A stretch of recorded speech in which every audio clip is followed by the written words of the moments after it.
11 Table Tennis released onto Steam in 2016, and since that time, they have been the undisputed world champion of the VR racket space. I should know I have a lot of experience in this particular category.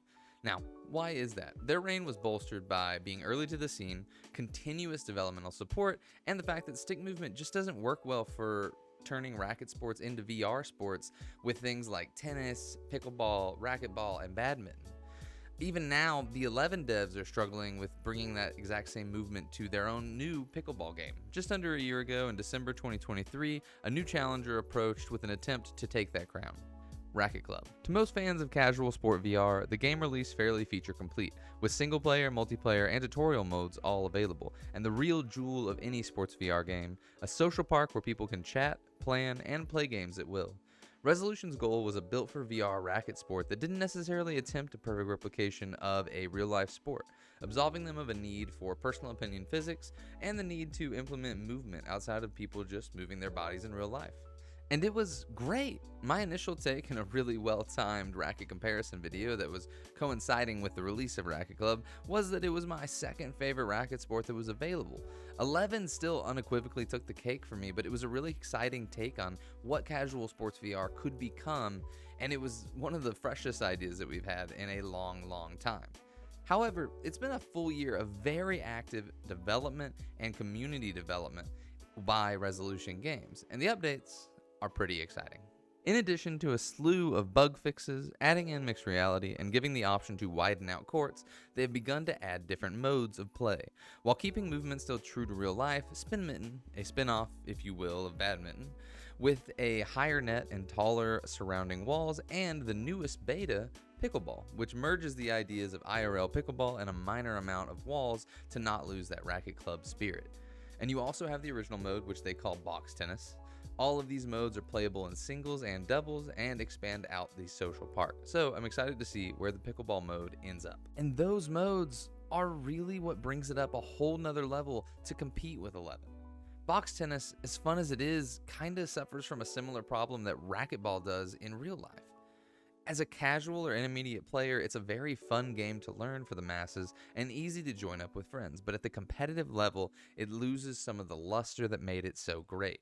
Spin Mitten can slow down the pace a bit if you keep back wall foul on, or you can ratchet up the intensity with back wall foul off. The physics are completely different from box tennis with birdie style physics and close to real life badminton rackets. It gives something new, and instead of hopping over to another VR game to change pace, you can stick around in the same area you already are. Pickleball is in the exact same boat. It really does give a feeling of having played pickleball in real life. I overheard someone say this in a park, and I think it's a perfect explanation of the mode. It's not as realistic as other pickleball games, but it's a whole hell of a lot more fun.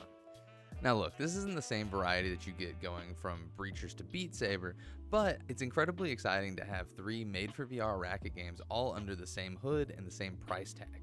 That makes me really happy, and I'm excited about what that means for the future of the racket VR genre.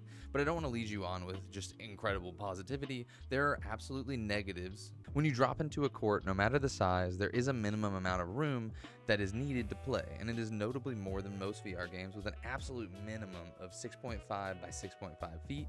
You can play with that space, but if you want to be competitive in tournaments or leagues, you really need somewhere around an 8 by 8 foot space, in my personal opinion.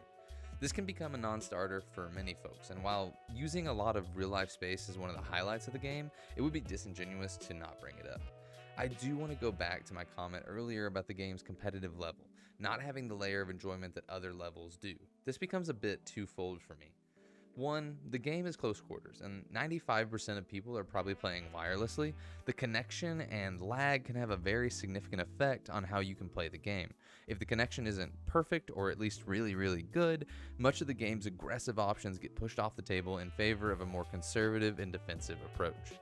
Two, serving is very, very powerful.